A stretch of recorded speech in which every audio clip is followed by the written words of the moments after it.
नमस्कार दोस्तों, जैसा कि आप जान रहे हैं जनगणना का कार्यक्रम शुरू हो चुका है। उसके अंतर्गत बिहार राज्य में 17 अप्रैल से 1 मई तक स्व गणना का भी जो है आयोजन है, वो कार्यक्रम चल रहा है। मतलब कि इसमें कोई भी आदमी खुद से भी अब जनगणना कर सकते हैं। उसके लिए एक लिंक दिया गया है, वहाँ पर जाकर आप खुद भी अपना सारा डिटेल सरकार को दे सकते हैं। उस समय ख़त्म होने के बाद मतलब 1 मई के बाद सरकारी कर्मी आपके घर घर जाकर जनगणना कार्य में करेंगे। तो अभी समय है 17 अप्रैल से लेकर के 1 मई तक के बीच में आप अपने सारा डाटा, सारा विवरण सरकार को दे सकते हैं। तो चलिए, वो कौन कौन सी प्रक्रिया है, कौन कौन से स्टेप्स हैं, कौन कौन सी जानकारी है और किस तरह आप अपने स्वगणना फॉर्म भर सकते हैं, आज उसके बारे में विशेष चर्चा करेंगे। तो चलिए शुरू करते हैं कि हम स्वगणना फॉर्म कैसे भरेंगे। ये बहुत ही आसान है, 15 से 20 मिनट समय लगेगा, हर कोई भर सकता है। तो चलिए, सबसे पहले अपने गूगल क्रोम में जो भी आपके पास कंप्यूटर है या लैपटॉप है, उसमें आप गूगल खोलें। गूगल खोलने का उसमें आप टाइप करें census India, CENSUS, census India. Type करने के बाद आप सर्च करें। सर्च करने के साथ ही देखेंगे आपके पास आ गया सेंसस ऑफ इंडिया लिखा हुआ, बाएं साइड में लिंक है, उस पर क्लिक करें। क्लिक करने के साथ ही देखिए आपके पास यह नया पोर्टल खुल गया। इस पोर्टल में जब आप नीचे आएंगे तो आपको भाई स्वगणना का लिए दिख रहे हैं, फोटो बना हुआ है, उस पर क्लिक करें। फिर यहाँ पे लिख के आया कि ये जो आप स्वगणना करना चाहते हैं ये एक अलग विंडो में खुलेगा। सिंपल आप इस पर ओके करेंगे तो देखिए आपके पास अगर जो है नेक्स्ट विंडो में ये खुल गया है। यहाँ पे आप देखेंगे अब जो आपके पास पेज खुल गया है वो वही पेज है जहाँ से आप स्वगणना का फॉर्म भर सकते हैं। देखिए सबसे पहले यहाँ पे लिखा हुआ है स्टेट। आप अपने स्टेट का सिलेक्शन करेंगे कि आप किस स्टेट से बिलोंग करते हैं, कहाँ के आप वासी हैं। तो मैं यहाँ बिहार सेलेक्ट करता हूँ। उसके बाद सिंपल नीचे में कैप्चा लिखना है। कैप्चा को ध्यान देंगे, कभी कभी बहुत सारी गलतियाँ हो जाती है, बार बार आप परेशान होते रहते हैं, वो सही सही नहीं भर पाता है, तो इस तरह से समय बर्बाद होता रहता है। इसलिए कैप्चा को ध्यान से भरें। एकदम सही हुआ कि नहीं? लगता है कैप्चा सही हो गया। अब आप देखें कि जैसे आपने कैप्चा सही भर लिया तो आपके सामने एक वेलकम का आता है लिख करके कि आप जनगणना 2027 के मकान सूचीकरण कार्य चरण के स्वगणना में पोर्टल में आपका स्वागत है।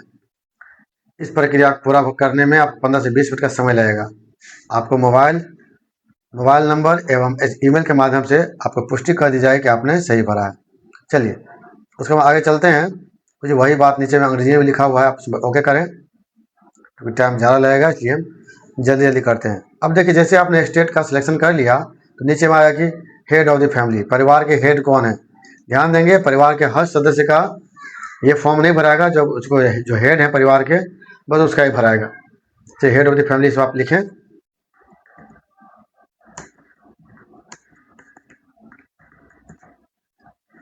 लिखने के बाद देखिए नीचे में एक मोबाइल नंबर का ऑप्शन है, आप सिंपल उसमें मोबाइल नंबर लिखेंगे अपना।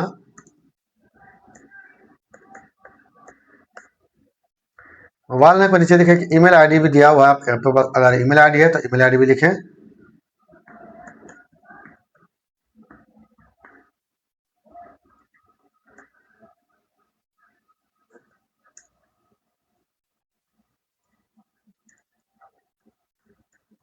अगर आपके पास ईमेल आईडी नहीं है तो आप इसे सिंपल स्किप कर सकते हैं एंड उसके बाद वेरीफाई एंड प्रोसीड पे जा सकते हैं।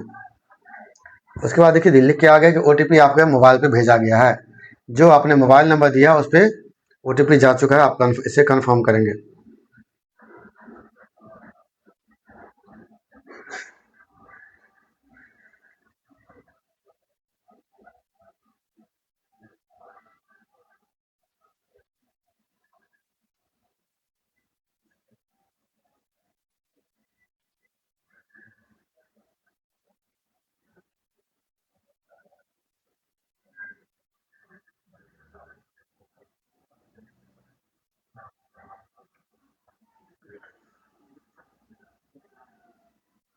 कभी कभी मोबाइल में ओटीपी आने में थोड़ा टाइम लग सकता है, चूँकि लोड ज़्यादा है तो घबराए नहीं, वो आएगा ही आएगा। उसके बाद आप सिंपल वेरीफाई ओटीपी करें। वेरीफाई ओटीपी जैसे भी कर दिया मतलब आपने अपने मोबाइल नंबर की पुष्टि कर दी है। अब आपको आगे चलना, आगे प्रक्रिया क्या है वो देखें। अब देखिए आपके पास आ गया कि आप किस स्टेट से हैं। स्टेट का जो जिला है, जिला का सिलेक्शन करना होगा कि आप कौन से जिले से हैं। उसके बाद आपका पिन कोड क्या है, आपको पिन कोड डालना पड़ेगा। पिन कोड का देखिए नीचे में लिखा हुआ आपके पास एक गूगल मैप खुल गया। गूगल मैप में आपको अपने स्थान के लोकेशन पर जाना होगा। ये जो आप रेड कलर का जो लोकेशन का मार्क देख रहे हैं, इसे आपको उस स्थान पर ले आना है जहाँ पे आपका मकान है। इसके लिए सिंपल आप मैप पर एक सिंगल क्लिक करें, उसके बाद डबल टैप करने से ये आपका मैप जूम होता चला जाएगा। देख रहे हैं, जैसे आपने किया ये जूम होता चला जाएगा। तो अपने मकान एवं लोकेशन को आप बिल्कुल ध्यान रखेंगे, और जहाँ आपका मकान है एग्जैक्ट आपको वहाँ जाना है।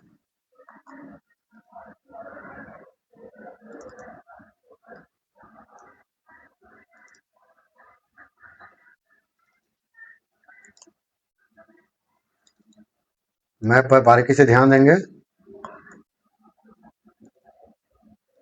थोड़ा सा टेक्निकल है, आप कोई बात नहीं है, थोड़ा सा समझ देंगे तो आप भी कर सकते हैं, बहुत ही आसान है। देखिए तो मेरा लोकेशन आ चुका है। हम लोकेशन पर को सिंगल क्लिक करके ड्रैग करके, देखिए जहाँ पर है ना ये जो पॉइंट बना है, पॉइंट के पास ले जाएंगे। ठीक है, तो पॉइंट के पास जैसे खींच के ले गए तो देखिए ये जो मेरा रेड लोकेशन का जो मार्क था वो मार्क वहाँ पे आ गया है, मतलब मैंने मार्किंग कर दिया है कि यही वो लोकेशन है जहाँ पे मेरा मकान है। इतना करने के बाद आप सिंपल नीचे में देखिए बाएं साइड में लिखा हुआ है लोकेशन का, अब आप स्थान की पुष्टि करें, उस पर आप सिंपल क्लिक कर दें। इससे क्या होगा, वो आप स्थान की पुष्टि हो चुका है कि जिस स्थान पे आपका मकान है। अब देखते हैं उसके बाद नेक्स्ट पेज क्या खुलता है।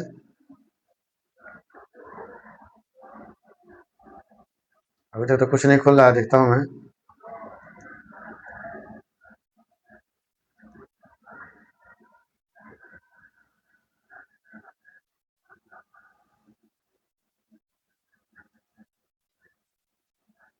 कृपया ड्रॉप डाउन सेवाओं में से एक लोकेशन चुने। मतलब लगता है जिस स्थान पर हम किए हैं वहाँ पर कई लोकेशन आ गए हैं, उसमें से कई लोकेशन हमको, देखिए नीचे में लोकेशन आ चुका है,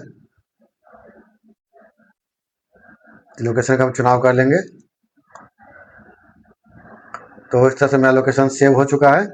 उसका सिंपली आप नीचे आएंगे और सहेजे और आगे बढ़े पर क्लिक करेंगे। देखिए कुछ चीज़ें आपके पास आएंगी कि लिखा हुआ है कि आप पहले आप विश्वस्त हो जाए कि जो आपने अभी तक भरे हैं वो सही है कि नहीं। आपका जो राज्य बिहार है, जिला दरभंगा है, आपका लोकेशन ये हो गया। अपने घर के लोकेशन की पुष्टि करें, गलत होने के तरीके में आपके प्रगणक के पास नहीं हो पाएगा। चलिए सब ठीक ही है, अपना आप कंफर्म हो लें, उसके बाद हाँ लिखें। हाँ पर करने के बाद देखिए आपके सामने कुछ प्रश्न आएंगे, उस प्रश्नों का आपको चरणबद्ध तरीके से जवाब देना है, बस यही स्वगणना है। पहला आता है आपका स्थान देख लीजिए, जनगणना मकान के फर्श लिखा हुआ है। जनगणना मकान के फर्श में प्रयुक्त सामग्री, मतलब आपका जो मकान है, मकान का सर्वे करवा रहे हैं तो मकान में जो फर्श जो जमीन है कौन सी सामग्री का उपयोग हुआ है, क्या वो मिट्टी है, लकड़ी है, पक्का ईंट है, पत्थर है, सीमेंट है, जो भी आप दे सकते हैं। सीमेंट है आप सीमेंट दे सकते हैं, मिट्टी है मिट्टी दे सकते हैं, पक्का ईंट है पक्का ईंट दे सकते हैं। उसके बाद नीचे आए कि मकान का दीवार आपका किस तरह का है। दीवार घास फूस है, प्लास्टिक है, कच्चा ईंटा है, लकड़ी है, मकान है। तो इसके नीचे एक ऑप्शन है पक्का ईंट का, तो पक्का ईंट आप दे सकते हैं। उसके जस्ट नीचे आएंगे लिखा हुआ है जनगणना मकान के छत में, जब घर का जो मकान है वो छत है, छत में कौन सा सामग्री यूज हुआ है। घास फूस, प्लास्टिक, मशीन, पक्का ईंट, पत्थर, स्लेट, जिया टैग, कंक्रीट। तो जिया नहीं के नीचे है कंक्रीट, मतलब अगर ढलाई हुआ है आपका मकान, पक्के का छत है तो वो कंक्रीट में आएगा, उसे आप दे सकते हैं। जनगणना मकान की स्थिति, मकान जिसका आप जनगणना करा रहे मकान किस तरह का है, क्या बहुत अच्छा है या रहने योग्य है या फिर बहुत आपके पास दिक्कत है, तो आप उसमें सिलेक्ट कर सकते हैं। तो आप रहने योग्य कर सकते हैं, उसका सहेजे और आगे बढ़े। इसके बाद देखिए लिखा है क्या आप इस जानकारी को सुरक्षित रखना चाहते हैं, तो हाँ लिखें। उसके बाद चलें क्वेश्चन आंसर के अगले सेक्शन में। लिखा इस परिवार में सामान्यतः रहने वाले व्यक्तियों की कुल संख्या कितनी है, कितने लोग रहते हैं परिवार में। तो जो आपका हेड ऑफ द फैमिली है उसको जोड़कर कितने लोग डिपेंडेंट है उसको आप दे सकते हैं। परिवार के मुखिया का नाम देखिए ऑलरेडी लिखा हुआ ही आएगा। परिवार के मुखिया का नाम में आप उसको अपनी भाषा में भी लिखना है, मतलब और आपकी भाषा आपने जो चुना सेलेक्ट किया है उस भाषा में भी लिखना अनिवार्य होगा।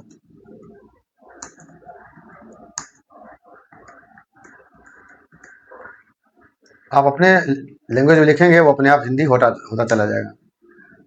आप इंग्लिश में लिखेंगे हिंदी अपने आप हो जाएगा। लिखा है परिवार के मुखिया का लिंग क्या है, उसका दें। आप उसकी कैटेगरी क्या है, अनुसूचित जाति, जनजाति या अन्य, बस तीन ही कैटेगरी है। तो अनुसूचित जाति और जनजाति के अलावा जो लोग भी है बाकी लोग अन्य का चुनाव करेंगे। इस मकान के स्वामित्व कितने, मकान का जो स्वामित्व है किसके पास है, क्या आपका अपना ही है या किराए पे आप रह रहे हैं, अपना ही देंगे। रहने योग्य कमरों की संख्या, कमरा की संख्या कितनी इसमें आप रह रहे हैं, एक है, दो है, जितना कमरा आप अपना दे सकते हैं। इस परिवार में रहने वाले विवाहित की संख्या कितनी होगी, कितने लोग विवाहित हैं, एक। ठीक है, मतलब परिवार में कितने लोग हैं जो आप रह रहे हैं। पर 5 लोगों का अगर परिवार है मान लीजिए, तो कितने लोग हैं जो मैरिड है, कितने लोग जो है डिपेंडेंट हैं, दे दिया। एक ही लोग हैं, पति पत्नी, बाकी बच्चे हैं। तो ठीक है, सहेजे और आगे बढ़े, आगे चलेंगे। फिर भैया क्या आप सुनिश्चित हैं कि आप जारी रखना चाहते हैं, तो हाँ करें। इतना के बाद लिखिए आपके पास आएगा पेयजल का मुख्य स्रोत क्या है। आपका जो पानी आता है जो आप यूज करते हैं, पानी कहाँ से आता है, नल का पानी आता है, वो ट्रीटेड है या अनट्रीटेड है, साफ पानी है, गंदा पानी है, कुआं है, हैंडपंप है, ट्यूबवेल है, झरना, नदी, बहुत सारे ऑप्शन है, आप दे सकते हैं। नल का पानी आता है, ठीक है। उसके बाद पेयजल स्रोत की उपलब्धता, आपका जो पेयजल आ रहा है वो पानी कैसा है, पानी का जो सुविधा है वो आपके घर के अंदर है, घर के बाहर है या बहुत दूर है, तो नल का पानी घर के अंदर ही आता है, तो करेंगे। प्रकाश का सोर्स क्या है, मतलब लाइट का घर में क्या व्यवस्था है, बिजली है, मिट्टी का तेल है, सौर एनर्जी है, सोलर सिस्टम बैठाए हुए हैं, कोई अन्य तेल है या जो भी है, तो बिजली अभी है तो बिजली दे सकते हैं।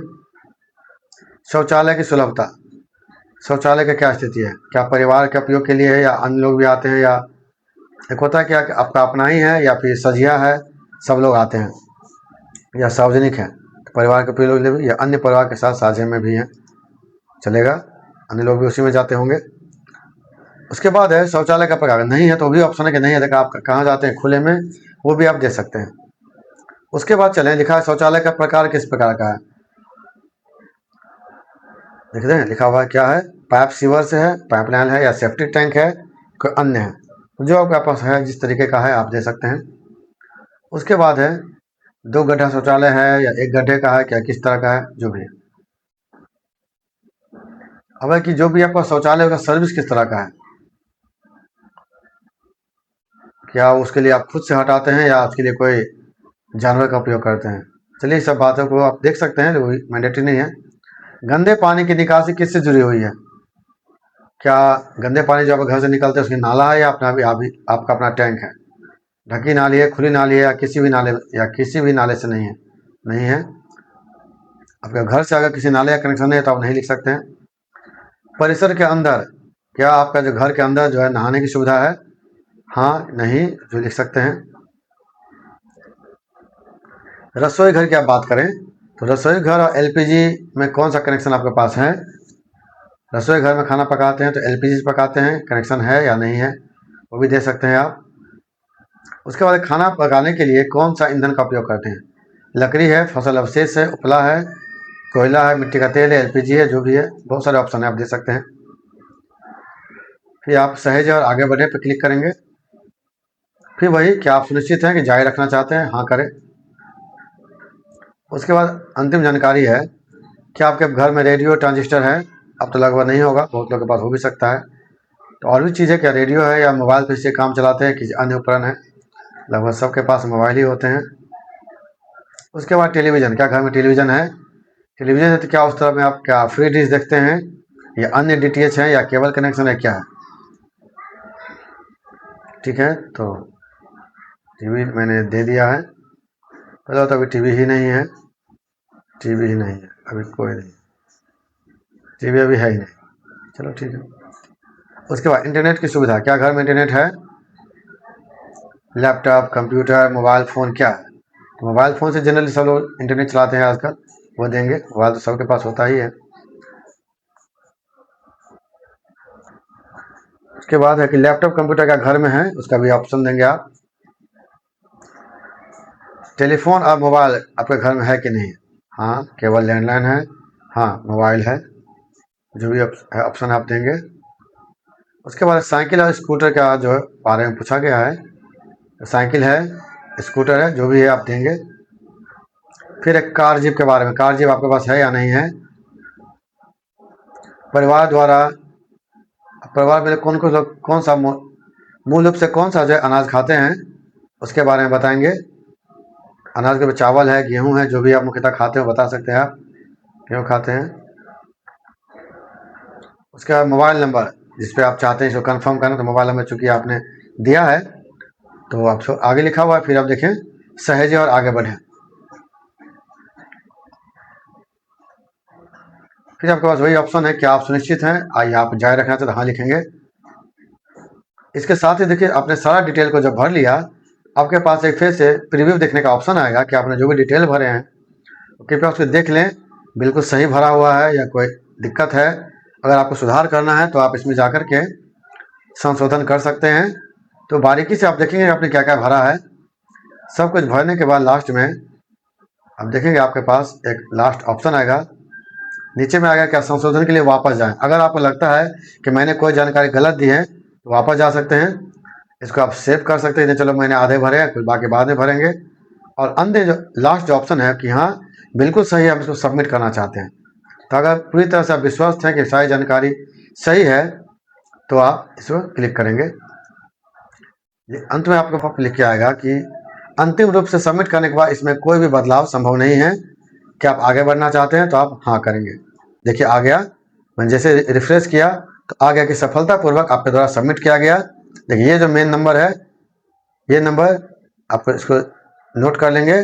जब आपके पास कोई कर्मचारी आएंगे, कर्मी आएंगे, आप उनको ये अपना नंबर देंगे, वो इनको अपने पास दर्ज करेंगे। तो ये थी पूरी जानकारी कि आप किस तरह से जनगणना का 100 फॉर्म भर सकते हैं। तो पूरी प्रक्रिया इतना ही है। तो आशा करते हैं आपको सारी जानकारी अच्छी लगी होगी। तो अन्य लोगों के साथ साझा करें और आप भी अपना 100 गणना फॉर्म जल्द से जल्द भरें। धन्यवाद।